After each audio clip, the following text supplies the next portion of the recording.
구독, 좋아요. 강대규 변호사님 나오셨습니다. 어서 오십시오. 네, 안녕하십니까. 강대규입니다. 예. 자, 이춘석 문제부터 좀 시작을 해보겠습니다. 이 이춘석 의원의 차명거래 의혹, 이게 사건 파장이 만만치 않습니다. 사건이 터지자마자 정청래가 표명했다시피 민주당에서 제명 조치를 하면서 일단 꼬리 자르기를 먼저 했고, 이재명 대통령은, 이 대통령은 뭔가 크게 문제가 질책하는 것처럼 했지만 사건을 사실상 살짝 덮는 양상인데, 이 차명거래 사건의 파장, 이 상황 어떻게 보세요? 지금 아직도 뒤숭숭합니다. 예. 지금 일단은 이 보좌관들 이름으로 차명거래를 한 분위기 파악 때문에 예. 지금 다른 의원들도 이런 사람들이 있을 거예요. 예. 있으면 다른 의원들도 보좌관들에 대해서 입막음을 하면서 지금 이제 민주당 의원들이 나는 주식 안 한다. 예. 그러니까 진성준 그 전 정책위의장도 그런 말 하지 않았습니까? 나는 주식을 안 한다. 라는 말에 대해서 더 이상 국민들이 신뢰를 할 수가 없는 것이죠. 그리고 부동산 국회의원 재산 신고가 지금 무슨 의미가 있습니까? 부동산이나 주식에 대해서 이렇게 차명으로 보좌진 이름으로 하는데, 이 상황이 조사가 좀 더 들어가면 더 커질 것이라고 보여집니다. 근데 어떤 혐의가 지금 구체적으로 수사당에서 떠올랐습니까? 총 3가지입니다. 예. 첫 번째가 차명거래고요. 네. 두 번째가 미공개 정보 이용, 세 번째가 재산 신고를 안 한 내용입니다. 차명거래 내용은 금융실명제법 위반으로 가고요. 미공개 정보에 대해서 이용한 거는 기업인이었다면 자본시장법으로 가는데, 정치인이기 때문에, 공무원이기 때문에 이해충돌 방지법으로 갑니다. 이게 7년 이하의 징역입니다. 형량이 좀 비교적 세고요. 예. 재산 신고 누락에 대해서는 공직자 윤리법인데, 이건 윤리 규정이어가지고 형사처벌이라기보다는 공직자윤리법과 국회법의 그 접점 규정을 보면 윤리위원회를 열어가지고 뭐 출석 정지나 제명 뭐 이런 걸 해야 됩니다. 근데 지금 국회 윤리위원회가 어떠한 뭐 큰 움직임을 보이고는 있지 않은 것으로 저는 보여지고요. 네. 종합해 보면 저는 적어도 이거 만약에 기업인이었잖아요. 네. 기업인이 내부 정보였다? 바로 체포해서 구속합니다. 일단은 구속이에요.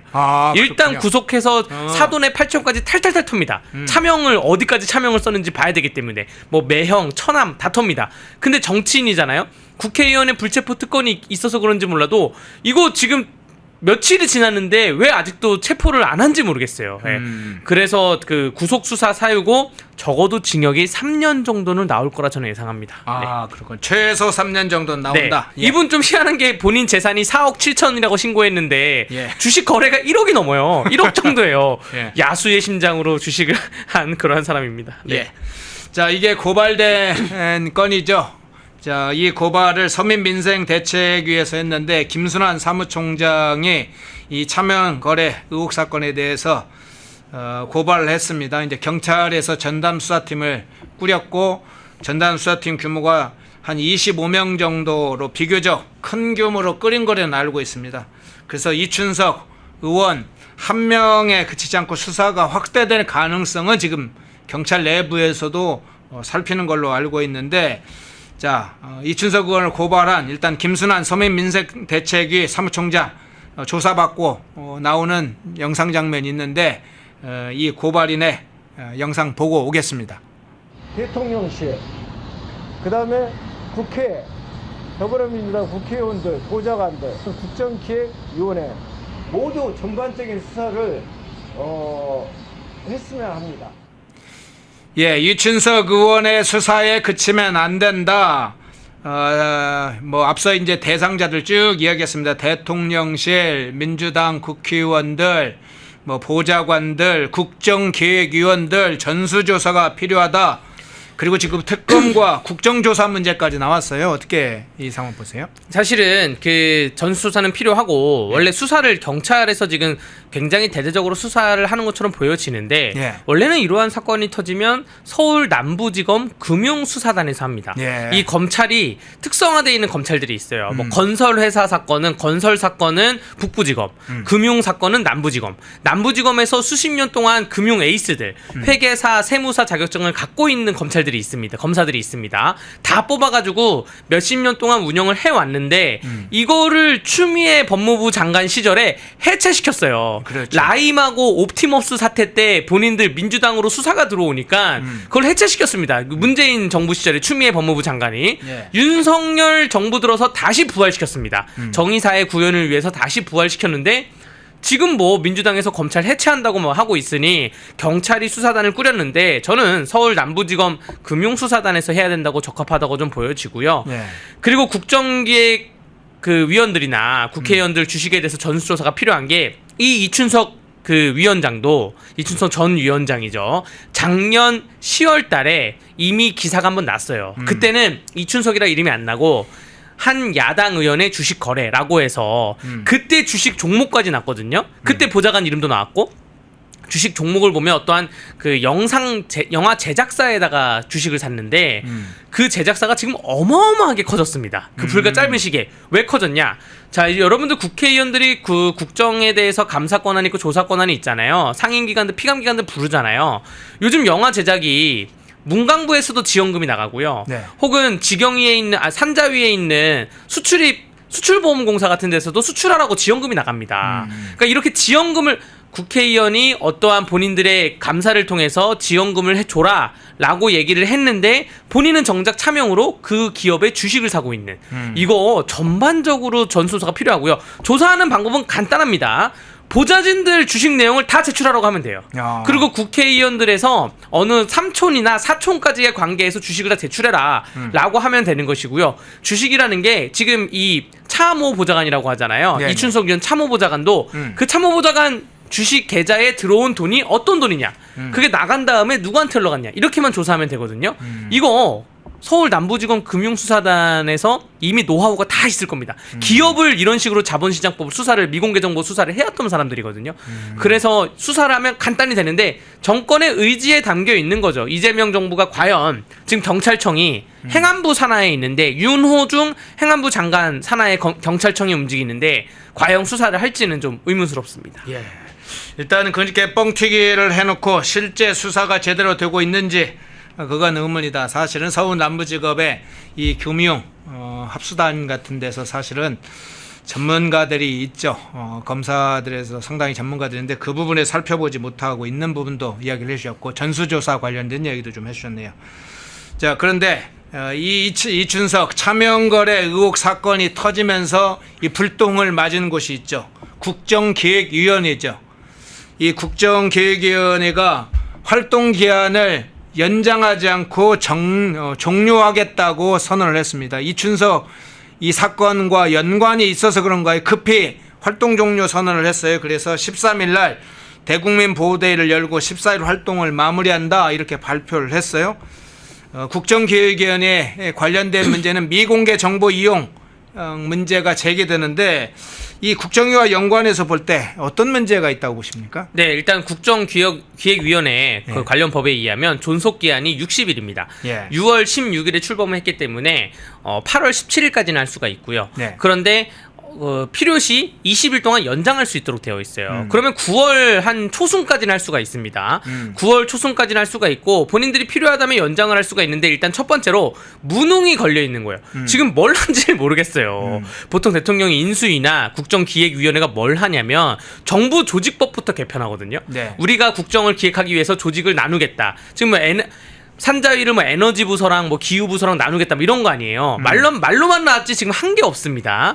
그리고 지금 검찰 개혁을 한다고만 했는데 도장도 못 찍었어요. 그런 문제가 하나가 있고요. 두 번째가 무능까지는 봐주겠는데 국민들이 부패는 못 봐준다.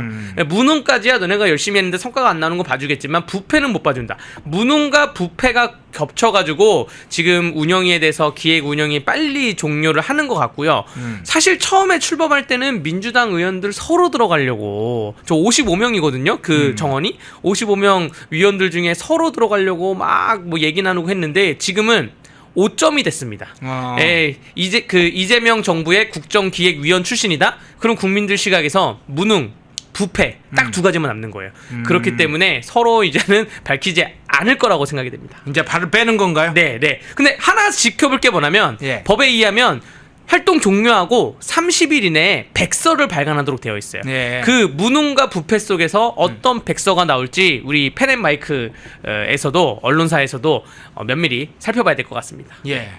그런데 앞서 얘기 좀 드렸습니다만 이 특검과 국정조사 문제, 국정기획위원회 위원들 전수조사하는 문제, 뭐 당 차원에서는 국회 차원에서는 그렇다 하더라도 이게 지금 다 정권에 관련된 문제인데 현재 이재명 정권이 이 문제와 관련해서는 입장을 밝히고 있지 않은데 만일 이게 대형 게이트로 번질 가능성 그 부분을 이재명 정부도 염두에 두는 것일까요? 어떻게 보십니까? 대형 게이트로 갈 가능성이 충분히 있는 게 예. 만약에 그 차명으로 했던 주식의 종목이 예. 그냥 뭐 일반 종목이었다라고 하면 그러려니 합니다.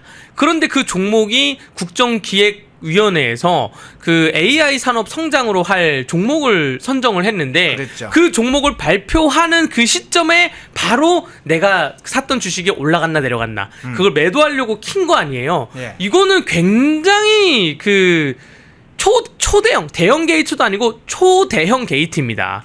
초대형 게이트이고 그 이재명 정권에서 그 오늘 이제 속보 같은 거에 이재명 정부의 지지율이 한 6점 몇 %가 떨어져가지고 네네. 최저치가 나왔는데 이거 지금 잡고 가지 않으면 그 50% 이하로 두두두두 떨어질 거라 보여지고요. 그럼에도 불구하고 못 잡을 거예요. 이게 뭐 한두 명이겠습니까? 아. 제가 보기에 그 주식 가지고 장난치는 게 한두 명이고 이 시점에서 가장 억울한 사람은 누구냐? 김남국 전 의원이 가장 억울하죠. 아, 그래요? 예. 예. 나는 실명을 했는데 나는 적어도 그냥 내 이름으로 했는데 아. 나는 내 이름으로 했는데 코인 그 업무 중에 코인을 한 거죠. 그 네. 국회의원이 난 내 이름으로 했는데 지금 억울하게 국회의원 지금 그 공천도 못 받고 근데 이거 보니까 선배 의원들은 4선까지 한 사람들이 다 차명으로 하고 있었네. 여기에 대해서 오히려 억울한 사람이 김남국이다라고 웃음소리로 던져봅니다. 예. 자, 이럴 때 국민의힘 의원들은 대통령실로 다 몰려가야 됩니다. 사실은 항의를 해야죠. 국정기획위원회 관련된 미공개 정보가 지금 노출됐다면 당연히 이건 이춘석 개인의 문제, 한 개인의 문제가 아닐 가능성이 높다. 국정기획원의 관련자들이 또 있는지를 요구를 해야 되니까 아닙니까? 특검 요구도 하고 국정기획원 전수조사를 해서 이재명 정부를 향해서 대통령실에 가서 좀 항의를 좀 해야 될 거 아니에요? 요구도 할 거 있으면 요구도 하고 국민의힘 의원들이 막 가서 항의를 안 하는 것 같은데 좀 항의도 해야 될 것 같습니다. 제대로 조사하도록 그렇게 압박도 해야 되죠. 자, 그런 장면까지 살펴봤고요.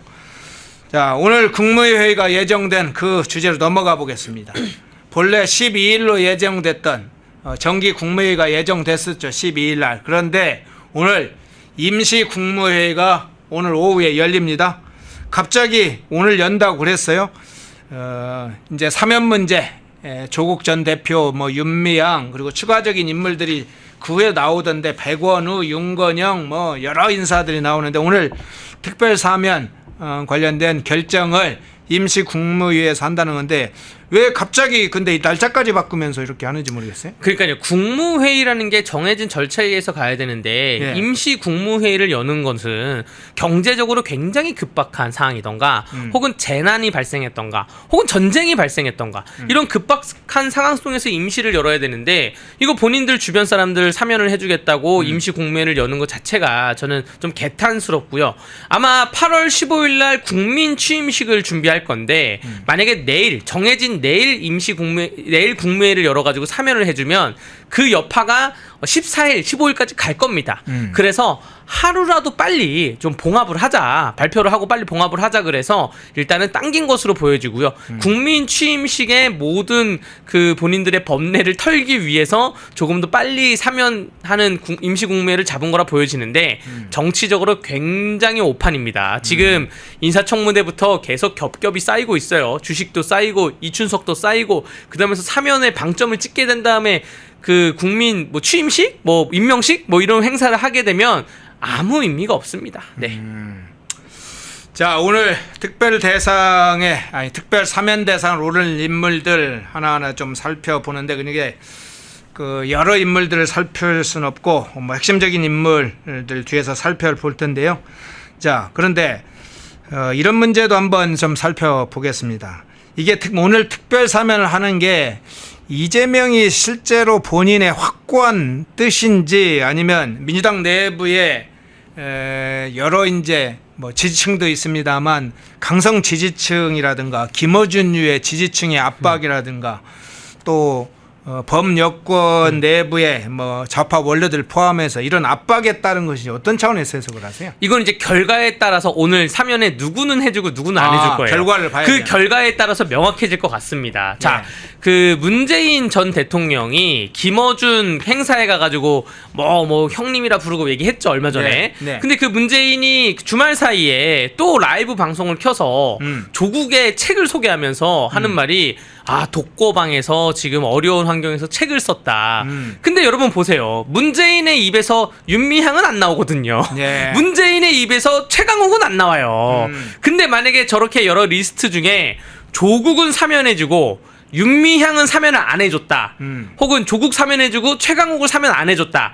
라고 하면 이거는 거의 뭐 문재인의 입김이고 문재인 뒤에 누가 있겠냐? 김어준이 있다고 생각할 수밖에 없는 거죠. 근데 아마 이렇게 갈 거예요. 왜냐면 저 윤미향, 조국 다 사면해주면 정치권이 들끓을 거고 아마 그래도 8.15 광복절을 앞두고 윤미향 사면이 말이 됩니까? 그 위안부 할머니들이 등쳐먹은 그 윤미향 등쳐먹었다고 저는 표현을 정확히 합니다. 네. 말이 됩니까? 그래서 아마 윤미향이나 몇 명은 사면을 안 해주고 조국을 사면을 해주고 그리고 또 보수층에 관련된 인사가 있으면 사면을 좀 섞어주고 이럴 것 같은데 결국에는 민주당 내에 진영 싸움이 시작됐고 정청래 당대표가 당선되는 것도 그렇고 대통령실이 전국 주도권을 좀 잘 못 잡고 있다라고 보여집니다. 예. 시청하시면서 좋아요 안 누르신 분 있으면 좋아요 한번 꼭 눌러주시기 바랍니다. 나온 김에 그러면 이용수 위안부 할머니의 당시에 윤미향을 향한 비난 그 장면 한번 듣고 오겠습니다. 제주는 고비하고 돈은 떼살인 받아 먹었습니다. 이런 것도 모르고 무엇을 용서를 받습니까? 예, 속이고 이용하고 제주는 고미하고 돈은 몇 사람이 받아 먹었냐? 누구를 용서하라는 것이냐? 윤미향이 어떻게 했느냐? 자, 근데 지금 이제 이야기하다 잠깐 나왔는데 등쳐먹었다 이 얘기인데 네. 정말 윤미향 사면 문제를 어떻게 이 시기에 말할 수 있는지 그 자체가 의심스러워요. 여러분들 그 윤미향이 1심에서는 벌금형이 나왔는데 항소심에서는 징역형이 나왔습니다. 저는 구속을 해야 된다고 봤는데 재판부에서 집행유예를 줬어요. 그렇죠. 그 항소심 판결문을 보면 175페이지예요. 여기에 대해서 정치권이 말이 많으니까 그 판결문을 보면 판결문은 누구나 검색을 해볼 수 있습니다. 재판부에서 표로 정리를 딱 해놨어요. 잔말하지 마라. 이 유죄가 맞다라고 하면서 보면 여성가족부 국고보조금 사업이 유죄가 나왔습니다. 사기죄예요. 국가를 상대로 국가를 속였다는 것이죠. 피해자가 국가인 거고 기부금품법 위반인데 이게 뭐냐면 돌아가신 위안부 할머니의 장례금을 모집한다 그래가지고 1억을 넘게 모집을 했어요. 근데 신고를 하나도 하지 않았거든요. 온라인으로 한 9천만 원 모집했고요. 이게 좀 웃긴 게 민주당 의원들이 야 모집에 동참하자 그래서 민주당 의원들도 뭐 십시일반 돈을 냈다는 거예요. 예. 그래서 민주당이 지금 못 건든다는 것인데 이게 1억을 넘게 돈을 모았습니다. 그리고 업무상 횡령 이거 말고 그냥 업무상 횡령으로 개인 계좌로 보낸 게 윤미향 개인 계좌로 보낸 게 3,200만 원이고요. 또 다른 같은 단체로 보낸 게 800 몇십만 원 해가지고 합치면 4,100만 원이 넘어요. 여러분들 제가 그 보조금 관리법 위반이나 이러한 뭐 국가를 상대로 사기하는 사건, 저소득층 아동 지원 사업이나 장애인 지원 사업, 뭐 여성 지원 사업 이런 사건 많이 해봅니다. 그럼 하나같이 변명을 하는 게 피고인들이 좋은 일에 쓰려고 했다. 근데 하다 보니까 이렇게 됐다. 1억을 모으고 본인 개인 통장으로 한 4천만 원 보내고 이게 하다 보니 이렇게 된 겁니까? 이거 만약에 윤미향 국회의원 안 됐잖아요. 예. 지금까지 이 사업 하고 있었겠죠. 지금까지 이 사업을 하면서 그게 눈덩이처럼 불어난 건데 저는 윤미향이 국회의원 된 거를 굉장히 반대하는 사람이지만 그나마 국회의원에서 밝혀진 거예요. 밝혀진 거고 이 윤미향 사면을 이런 표현을 쓰더라고요. 친일파 명단에서 이완용을 빼는 거다. 뭐 이런 표현을 쓰는데 네. 윤미향 사면을 해주면 정말 그 3.1 독립운동을 했던 우리 선조들이 무덤에서 통곡을 할 것입니다. 네. 자, 그런데 조국 문제도 잠깐 살펴보죠.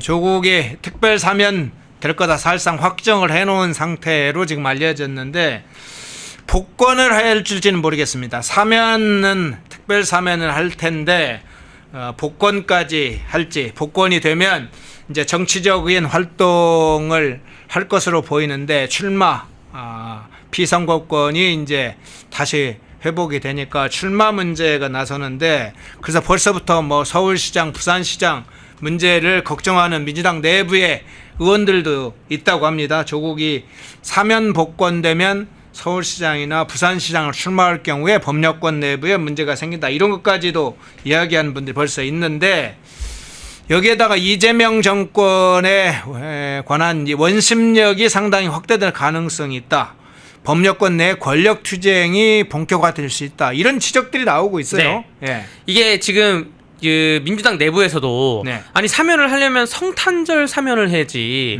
왜 8.15 사면을 하냐, 정권 출범한 지 2달밖에 안 됐는데 왜 지금 사면을 해주냐면 내년 지방선거 나가라고 지금 사면을 해주는 겁니다.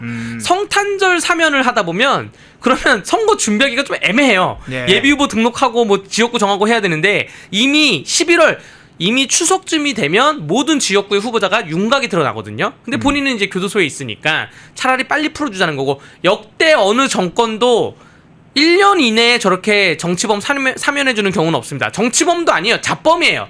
그냥 그 문서를 위조하고 입시비리한 자범인데, 저는 근데 조국이 어딜 나갈 거냐 문제에 대해서 나오긴 나온다고 봅니다. 왜냐면 염치가 없어요. 염치가 있다면 본인이 사면 나가고 나가면 조용히 있던가 혹은 외국에 나가가지고 조용히 있던가 해야 되는데, 염치가 없기 때문에 바로 정계활동을 시작할 거라 보여지고요. 예. 뭐 서울시장 얘기도 나오고 뭐 계양구, 이재명 지역구 계양구도 나오고 강훈식 지역구 뭐 충청도도 나오고 하는데, 부산시장이 아마 좀 유력할 것 같습니다.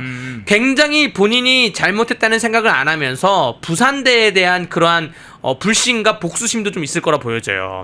그래서 부산시장에 나갈 확률이 높다 보여지고요. 예. 또 부산이 본인이 생각하기에는 가장 확률이 높다고 생각할 겁니다. 서울시장보다 부산이 확률이 높다라는 것이고, 본인 그 국회의원 배지 달 때도 지역구를 나가지 않고 비례대표를 하지 않았습니까? 약간 이러한 유형을 저는 그 약간 방송에 적합한 용어는 아니지만 약간 쫄보라고 생각을 하는데, 네. 본인 국내에 넉넉하게 당선될 지역구를 나가기 때문에 부산이라 생각하고요. 여러분들 지방선거에 나오게 되면 정말 국민 여러분들이 평가를 하셔야 되는 게 자범이에요. 자범. 정치범이 아니에요. 본인의 이득을 위해 가지고 본인 가족의 일가를 위해서 문서를 그 위조하던가 뭐 이러한 수사 방해를 하던가 이러한 사람이지, 그 전국에 지금 입시 비리로 수감돼 있는 사람이 숙명여고 사건도 있었고 얼마 전에 안동시 사건도 있었고 전국에 많이 있습니다. 이런 사람들 다 사면해 줄 거 아니면 조국도 사면하면 안 되고 출마시키면 안 되고요. 좀 또 희한한 게 문재인 대통령이 주말 사이에 그 아까 라이브 방송에서 그렇죠. 조국이 지금 독거방에서 있다라고 얘기했는데 왜 독거방에 있습니까? 그 독거방은 지금 윤석열 대통령님 같은 경우에는 독거방에 있어야 되는 것이죠. 그 정치 사범들은 독거방에 있습니다. 어떠한 그런데 이건 정치 사범이 아닌데 이거 완전 자범인데 홍거방에 다 같이 있어야지. 자기가 본인이 뭐라고 독거방에 있습니까? 이거 지금 어디 교도소에 있는지는 잘 자세히 모르겠지만 지금 안양으로 가지 않았나요? 안양교도소일 걸로 보이는데. 이거 법무부에서 이거 국민의힘 법사위에서 이거 교도소에 대해서 명확하게 그 법사위 할 때 질의를 해야 됩니다. 지금 수감돼 있는 아까 뭐 여러 가지 사람들 중에서 그 정치 사범이 있고 정치 사범이 아닌 사람이 구분을 해야 되는데 네. 이 사람들이 왜 독거방에 있냐 편안하게 라고 좀 질의가 필요한 부분입니다. 예. 네. 그런데 이 조국, 윤미향 이런 사람들이 특별 사면 대상으로 올랐다 얘기 나오니까 유승준 씨 이야기가 나왔어요. 유승준 팬들이 아니 그런 사람들도 사면하는데 유승준 씨는 입국 제한을 재검토해야 되는 거 아니냐, 풀어줘야 되는 거 아니냐, 이렇게 반응까지 나오는데 이 특별 사면에 대해서 국민들의 반응은 어쩌라 봅니까? 그러니까 아마 조국을 기준으로 해가지고 네. 아니 조국보다 더 더 억울한 사람이 있고 정말로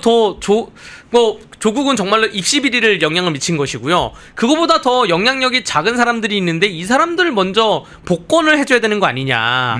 그 아까 그 유승준 팬들이나 또 연예인들도 있을 것이고 또 기타 뭐 다른 정치계가 아니라 다른 문화계나 다른 분들도 있을 것이고 그러니까 이런 기업 특히 기업인들도 있을 것이고 아마 조국 사면을 기점으로 해서 폭발적인 에너지가 뭔가 나올 것이라 보여지고요. 사실 정말 그 사면을 해줄 사람들은 그 특별 사면이 있고 일반 사면 제도가 있는데 일반 네네. 사면은 명단이 아래에서 올라가는 것인데 이런 분들이 있어요. 그 생계형으로 운전대를 잡고 사는 분들이 있습니다. 배달 기사님들. 근데 문재인 정부가 혈중 알코올 농도를 0.05에서 0.03으로 낮춰가지고 밤 9시까지 술을 먹고 8시간 9시간 푹 자고 아침에 일어났는데 자기는 멀쩡한데 운전을 하다가 그것도 아침도 먹고 난 11시에 운전을 하던가 걸림 0.035 전 0.03 사건도 해봤거든요. 0.03에 딱 걸린 거예요. 딱 걸려가지고 면허 정지 면허 취소 이런 분들이 있거든요. 이런 분들은 생계가 막막해지는데 이런 분들을 오히려 사면 대상에 하나하나 면밀하게 고려를 해야지 생계형을 고려해야지. 어떻게 보면 유승준이라는 그 연예인도 생계형 아닙니까? 뭐 그 생계형으로 그 본인 직업인데 직업을 잃게 된 거잖아요. 이런 분들을 고려해야지. 이 조국 사면, 윤미향 사면, 최강욱 사면을 해주면 국민들이 들끓고 일어날 것이고요. 추석을 기점으로 해가지고 광복절과 추석 사이에 이재명 정권의 지지율이 우두두 떨어질 게 눈에 뻔히 보입니다. 예. 자, 특별사면 문제 오후에 임시 국무회의에서 결정한다고 합니다. 어디까지 될까요? 그 상황 한번 살펴보면 여러 가지로 또 그 안에 담겨 있는 정치적 판단, 함의 좀 확인할 수 있겠죠. 자, 마지막 주제로 한번 넘어가겠습니다. 임종석 문제 한번 다뤄볼게요. 임종석 전 청와대 비서실장, 현재는 남북경제문화협력재단의 이사장이죠. 지난번에 김정은이 선언했던 두 국가론을 막 추앙하듯이 호응을 했죠. 두 국가, 북한도 하나의 국가로 인정을 해서 이제 두 개의 국가로 하자.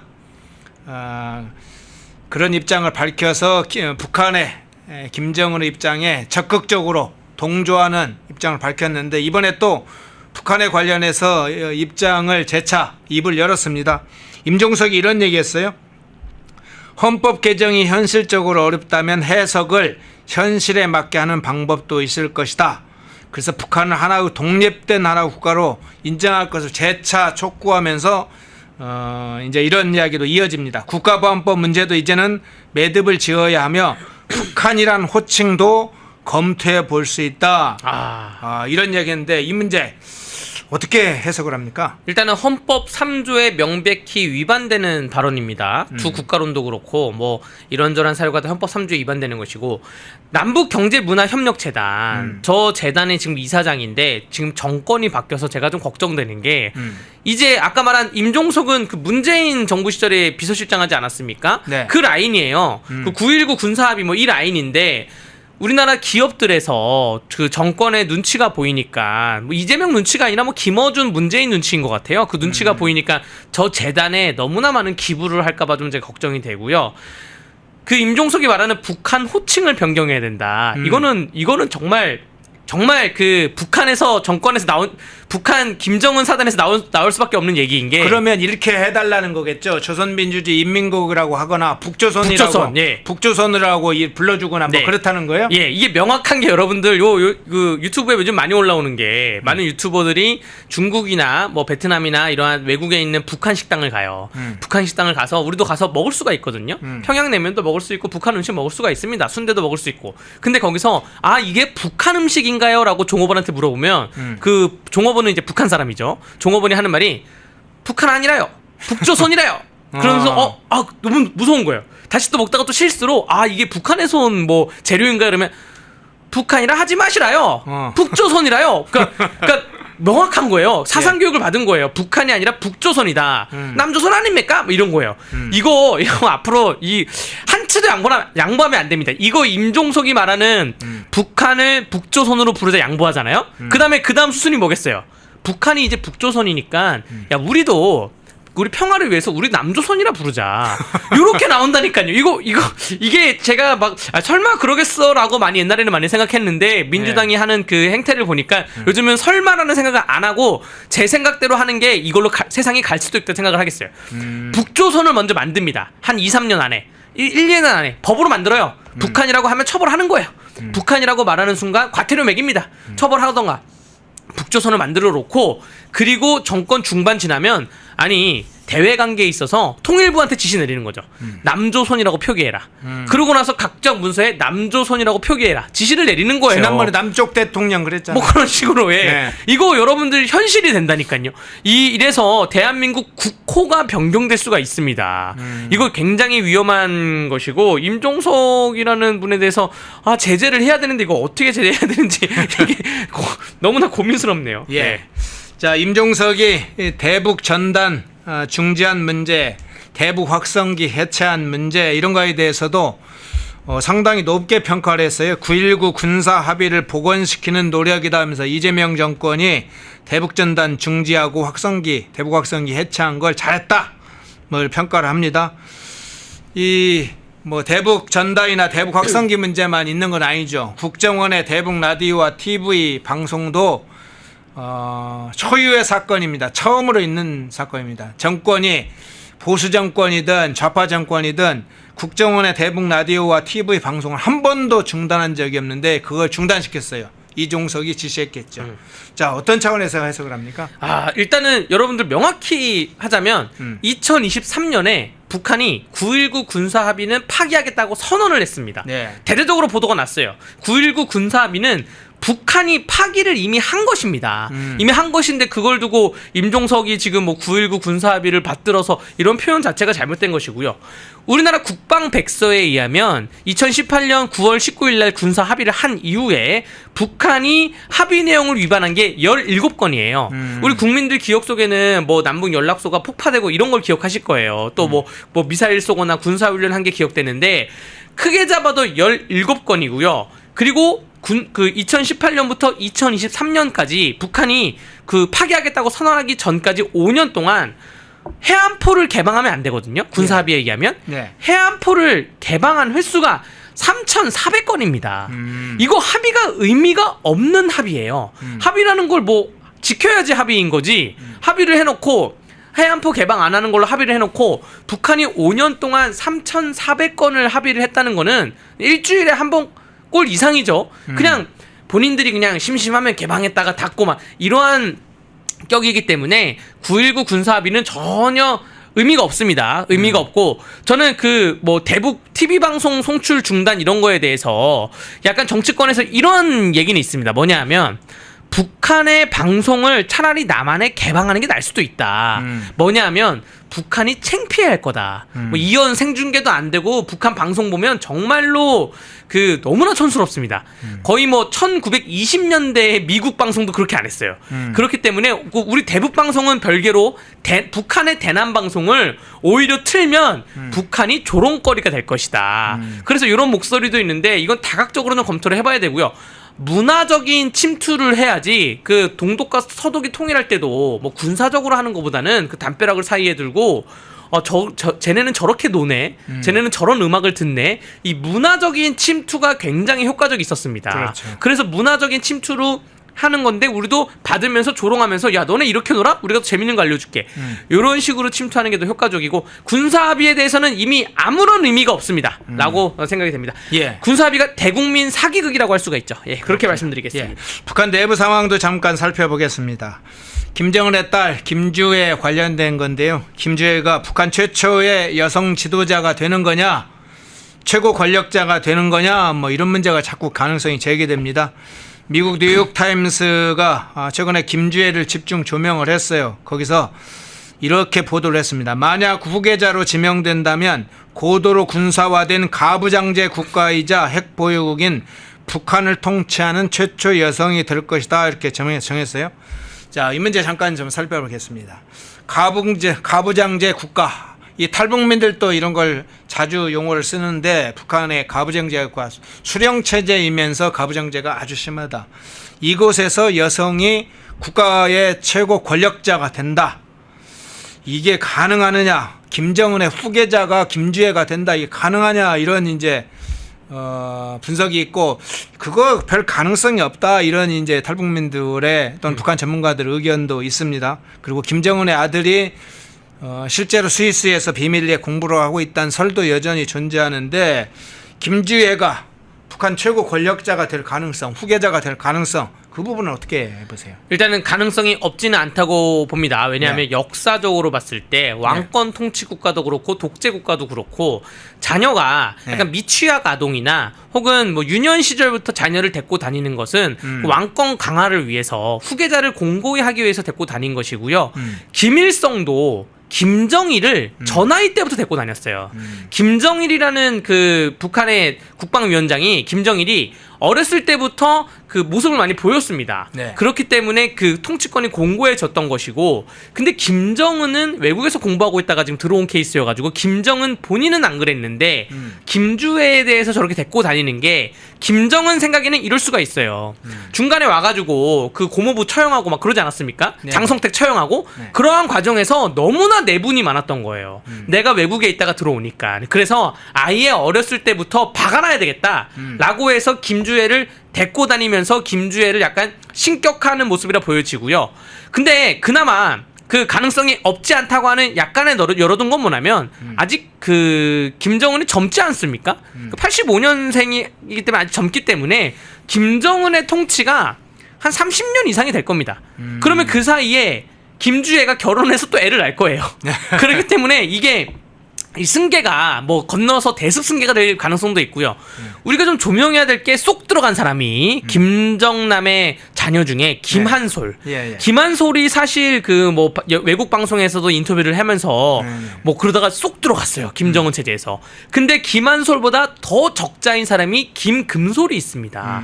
김금솔이 적자고, 김일성부터 김정일 뭐 계보를 보자면 김정은이 적자가 아니라 김정남이고 김정남의 적자인 김금솔인데 북한 내부의 뭐 어떠한 정치 지형에 의해서 지금 김정은으로 넘어갔고 김주애로 가냐? 그럼 여기에 대해서 또 북한의 내부적으로 보기에 여성이 하는 게 말이 되냐? 다시 또 외국에서 김한솔, 김금솔을 찾자. 뭐 등등. 지금 비슷하게 말하면 이재명 정부도 전국 주도권을 이재명이 다 못 잡고 있는 것처럼 김정은도 김정은이 다 못 잡고 있을 수가 있다. 그러한 후계구도 싸움에서 밀릴 수 있지만 어쨌든 역사적으로 봤을 때는 김주애가 될 가능성도 있다라고 정리를 좀 하겠습니다. 예, 그 과정의 한 장면일 수 있다. 자, 마지막 이 질문 좀 드릴게요. 이제 이재명 정권이 좀 속도를 내려고 하는 게 있죠. 남북 교류, 남북 관계를 회복을 하겠다, 이런 입장을 밝히고 있죠. 남북 고위급 회담을 일단 하려고 하는 것 같아요. 뭐 장관급 회담이든 아니면 그 밑에 뭐 고위급 차관급 회담이든 고위급 남북 고위급 회담을 먼저 추진하는 것 같다는 소리도 들려옵니다. 정상 간의 만남이라는 건 현재 북한에서 아주 뭐 쓸데없는 망상 벌이라고 했으니까.